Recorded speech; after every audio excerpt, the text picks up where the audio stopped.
Young and the Restless theme. I love this comment. You guys have really good ears and you're noticing all these similarities. I do want to say that it doesn't mean that Taylor Swift has stolen anything. These are chords and you can't copyright chord progressions. And if we're going to say that one person lifted or borrowed from another musician, then we should owe all credit to like Bach centuries ago. The chords are different.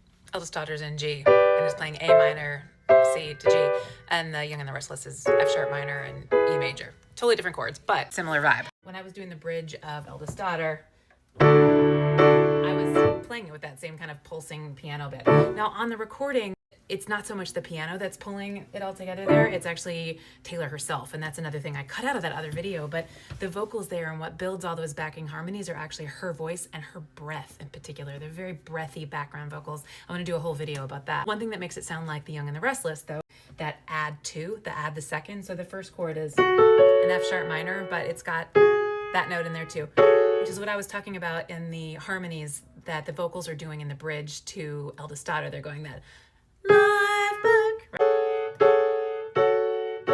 And then when it goes to a major, it does the same thing. Instead of just there, it adds that, instead of just it adds a. Adding a second like that is powerful emotionally because it kind of adds like a shimmer, a sparkle. It's not really super dissonant, and yet we can tell something else is going on. It creates this like brighter, sometimes more wistful feeling sound in the chord.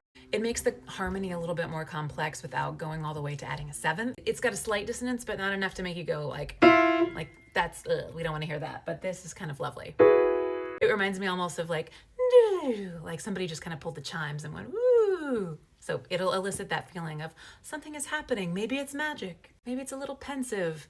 Deep thoughts. Good ears, you guys.